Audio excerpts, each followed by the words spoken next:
शाहजहां का पिताजी का नाम था जहांगीर, जहांगीर का पिताजी का नाम था अकबर, अकबर की पिताजी का नाम था हुमायूं। इस तरह के बहुत ज्यादा ऐसे राम भक्त भी है जिनको ये सारे पीढ़ियों के बारे में हर एक का पिताजी का नाम था। लेकिन अगर उनको पूछा जाए कि राम जी का पिताजी का नाम था, उसका नाम बोल देगा दशरथ। दशरथ का पिताजी का नाम था, वही किसी को पता नहीं, वहीं पर रुक जाते। आने वाले राम का पीढ़ियों का पिताजी का पता ही नहीं इंडियंस को, लेकिन जो हम लोग का ये बाबर, अकबर, हुमायूं, ये सब है, सभी का पिताजी का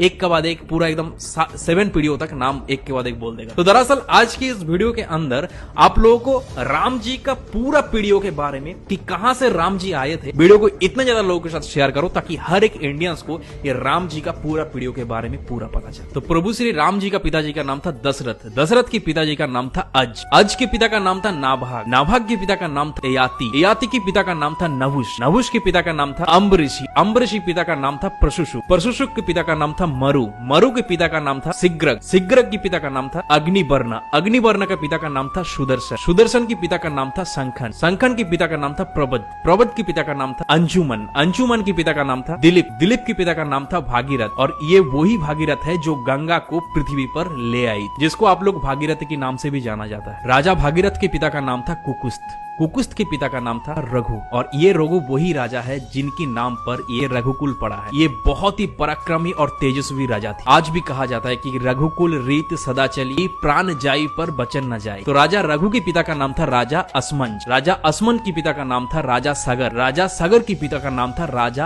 असित, राजा असित के पिता का नाम था राजा भरत, राजा भरत के पिता का नाम था राजा ध्रुवसंधि, राजा ध्रुवसंधि के पिता का नाम था राजा सुसंधि, राजा सुसंधि के पिता का नाम था राजा मानदाता, राजा मानदाता के पिता का नाम था युवनाश, युवनाश के पिता का नाम था दुंदुमार, दुंदुमार के पिता का नाम था त्रिशंगु, राजा त्रिशंगु के पिता का नाम था राजा पृथु, पृथु के पिता का नाम था अनन्य, अनन्य के पिता का नाम था राजा बाण, बाण के पिता का नाम था दिवशान, राजा दिवशान के पिता का नाम था राजा मनु, राजा मनु के पिता का नाम था इक्ष्वाकु, इक्ष्वाकु के पिता का नाम था राजा कुक्षी, राजा कुक्षी के पिता का नाम था राजा बिकुक्षी, राजा बिकुक्षी के पिता का नाम था राजा कश्यप, राजा कश्यप के पिता का नाम था राजा मरीचि, राजा मरीचि के पिता का नाम था स्वयं ब्रह्मा जी। तो इस हिसाब से हमारे श्री राम जी ब्रह्मा जी की 39 पीढ़ियां है, 39 पीढ़ियां। तो ज्यादा से ज्यादा इस वीडियो को इतने ज्यादा इंडियंस के साथ शेयर करो ताकि ये राम प्रतिष्ठा के पहले ही हर एक इंडियंस को ये प्रभु श्री राम का 39 पीढ़ियों के बारे में पता चले। और इस तरह के इन्फॉर्मेटिव वीडियोस देखने के लिए कुशल भद्र को फॉलो कर लीजिए।